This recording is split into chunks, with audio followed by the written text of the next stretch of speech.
Qingyi is here to bonk your enemies and shock your wallet. She's an amazing stunner that can provide lots of value to your team, so don't underestimate this short stack. And best of all, she's actually been buffed to be even better. This character is an incredibly powerful stunner and best of all, fun to play. So here is my Qingyi overview guide. In this video, I'm going to explain why she is so good, what her best builds are, and how to optimize Qingyi to get the most value out of your account. If you enjoy these types of videos, consider checking my guide playlist below the like button and subscribing for more. And with that, my name is DarkHero and let's get started. Qingyi is our first limited S-rank stun character in Zenless Zone 0, and as such, she specializes in building up days and stunning the enemy, though her true value shines in increasing the overall damage of the entire team. Taking a look at Qingyi's stats, she has the highest base attack out of all stun characters by over 20 points, which is great because you're going to spend a lot of time with Qingyi on field and you're going to appreciate that extra damage. Additionally, Qingyi is second in impact, her most important stat as a stunner by only 1 point. Now moving on to her kit, Qingyi has a very simple 4-hit basic attack combo, with the first and second hit dealing physical damage but the third and fourth hit dealing electric damage. The unique thing about Qingyi is that by continuously mashing the attack button, Qingyi is going to be able to infinitely repeat the basic attack 3, and this is going to be very important for you to build up her unique gauge.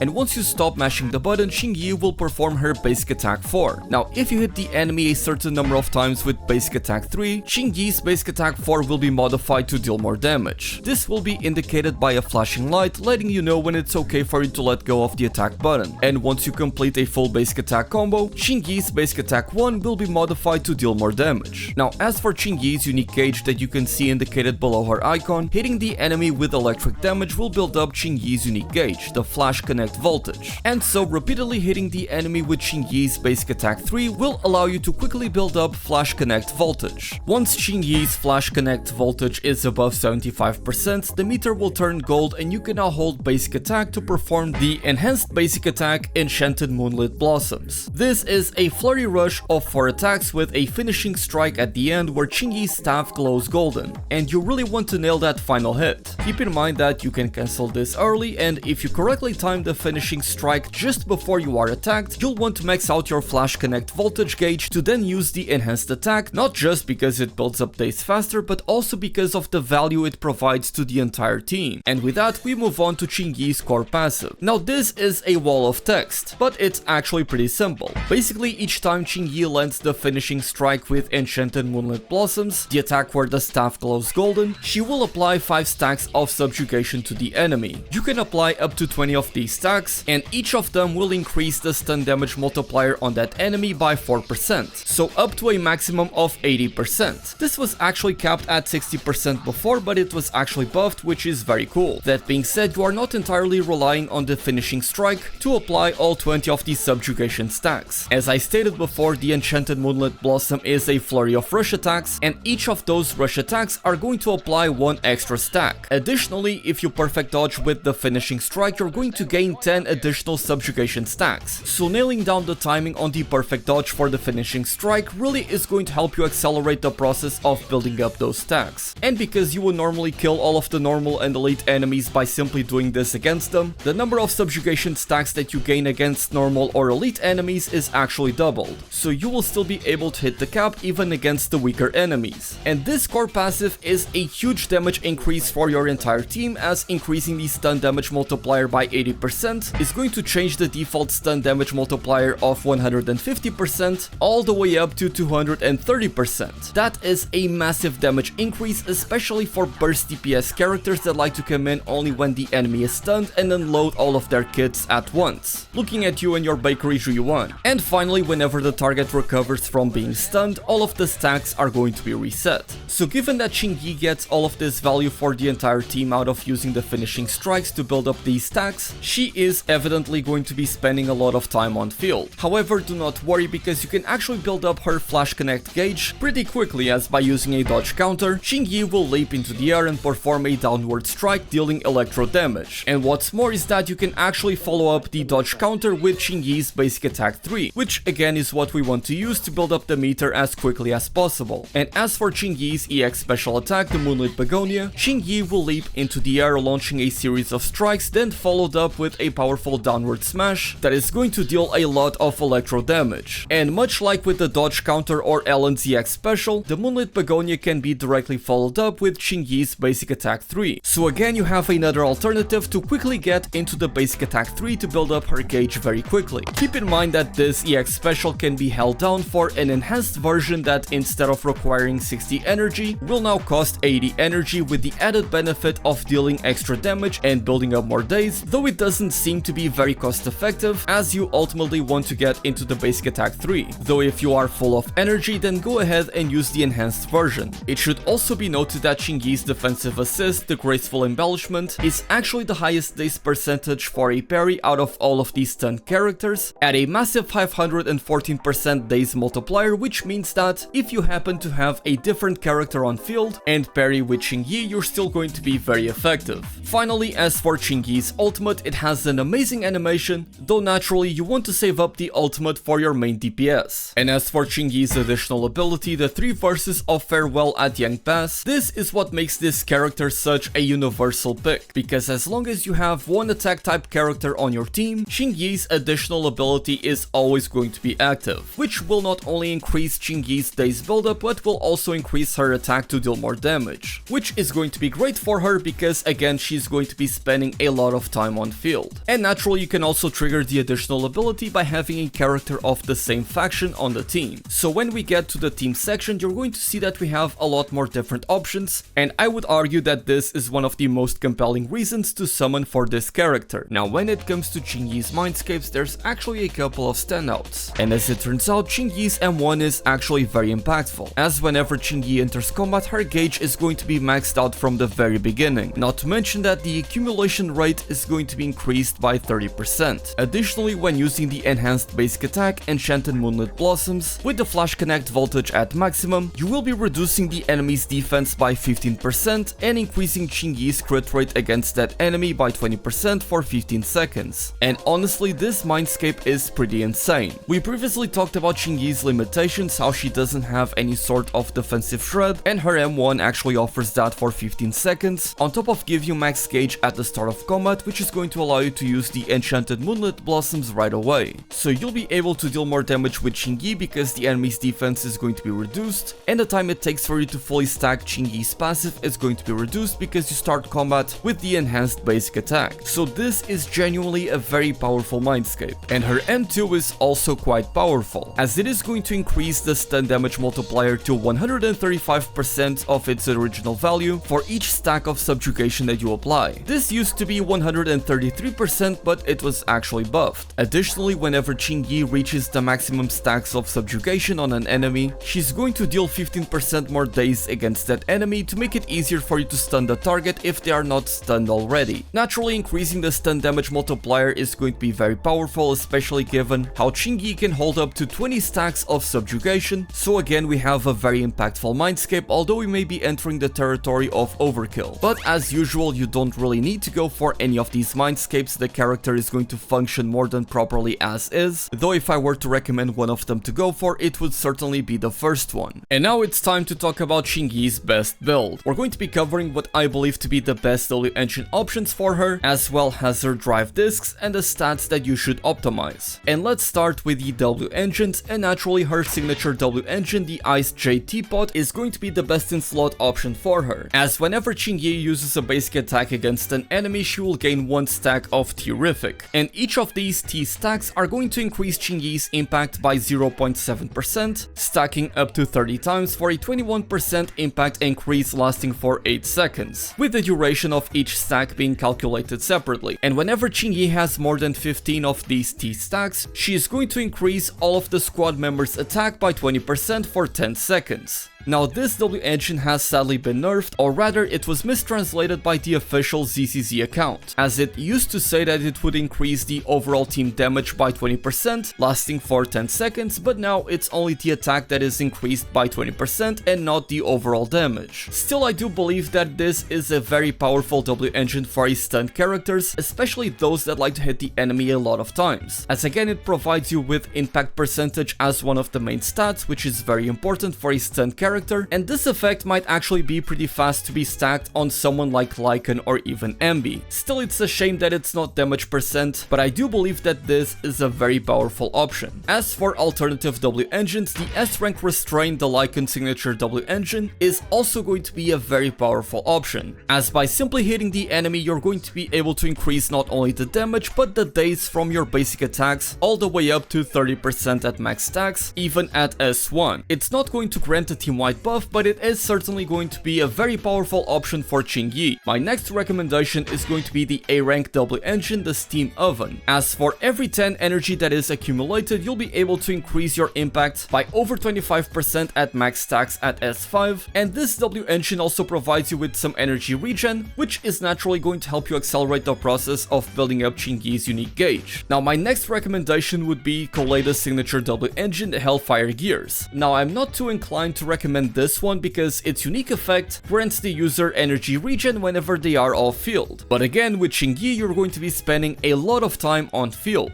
That being said, this W engine comes with a lot of impact right off the bat, as much as the Lycaon and Qingyi's unique W engines, so at the very least it is going to be a very powerful stat stick. Additionally, whenever you use an EX special attack, you'll be able to increase your impact by up to 20%, which again is going to be very beneficial. But ultimately, you have a lot of good options when it comes to W engines for Qingyi, and with the S-rank Restraint being one that you can purchase from the store directly without any gacha, I personally would recommend everyone to try to get that one as a more free-to-play alternative. Now, as for Qingyi's drive discs, when it comes to the 4-piece set bonus, there's really only one good recommendation that I can give you, and that is to go for the Shock Star Disco. That is not only going to increase your overall impact by 6%, but will also cause your basic attacks, your dash attacks and dodge counters to inflict 20% more days upon the main target. This is the best in slot option for stunners, though if you really want to improve your overall team's performance, you could go for the Swing Jazz 4-piece set bonus that is going to increase all of your squad members' damage by 15%, but because the effect does not stack with other people using the same set bonus, I don't think it's a very good idea, because ideally you would have the Swing Jazz 4-piece set bonus on a support character. Now, as for the 2-piece set bonus, here we actually have 3 different options to pick from. Again, the Swing Jazz comes first, as it is going to increase your energy regen by 20%, which is naturally going to allow you to use your EX special more often, making it faster for you to build up your gauge, to then use the finishing strike with Qingyi. Alternatively, you could go for the Thunder Metal 2-piece set that is going to increase your electric damage by 10%. And given that Qingyi is going to be spending a lot of time on field, the added electric damage bonus that you can get from this 2-piece set can actually be meaningful. And my final 2-piece recommendation would be the Hormone Punk, as it is going to increase Qingyi's attack by 10%. Now, you may think that increasing Qingyi's attack is not a very good idea, but because her additional ability is already going to be increasing her attack as long as you are above 120 impact with this character, putting a few more points into attack is going to allow you to eventually deal more damage. Now again, given that her additional ability allows for any attack type character to be on the team for her to benefit from the additional ability and have synergy with the team, we're going to have a much wider array of teams to choose from. Now, the most obvious team is going to be by far Qingyi, Nicole and Zhiyuan, as they all complement each other very well, with Zhiyuan being a burst DPS character that only likes to spend time on field when it's time to dish out all of her damage, naturally pairs up well with Qingyi that likes to spend a lot of time on field, and Nicole is there to provide a meaningful defense buff to both Qingyi and Zhiyuan, on top of the additional ether damage provided to Zhiyuan. That being said, there are some other very powerful teams that are going to benefit from Qingyi, specifically the mono electric teams. So those would be Qingyi and Rina with Grace as the main DPS, or Qingyi and Rina with Anton as the main DPS, where Rina would increase the electric damage of the entire team, and she can cancel her EX special very quickly, so that is very helpful. But given that Anton and Grace both like to spend a lot of time on field, it can cause a couple of problems. That being said, a couple of other teams that are going to be very powerful are going to be other elemental teams. So for example, Qingyi supporting the ice team of Soukaku and Ellen, with Soukaku being able to increase both Ellen and Qingyi's attack, and also providing additional ice damage for Ellen. Though again, Ellen is a character that likes to spend time on field, so Qingyi and Ellen would be competing for that. The next team would have a similar idea, where Qingyi would be supporting the fire team of Lucy and Soldier 11. And as I stated before, Lucy can very quickly increase Qingyi's attack while also having her summons on the field to deal additional damage and increase the day's buildup. And you would then can have Soldier 11 as the main DPS. And honestly, just about any team is going to work with Qingyi, and the fact that her additional ability only requires a single attack type character means that she's going to essentially be future-proof. Though evidently the characters that are going to benefit the most from having Qingyi on the team are going to be burst DPS characters, so only the future will tell if we're going to be getting more of those, though Qingyi is an all-around incredible character. Let me know if you guys are going to be pulling for this short stack, and subscribe to win the next 50-50, otherwise I owe you another cookie.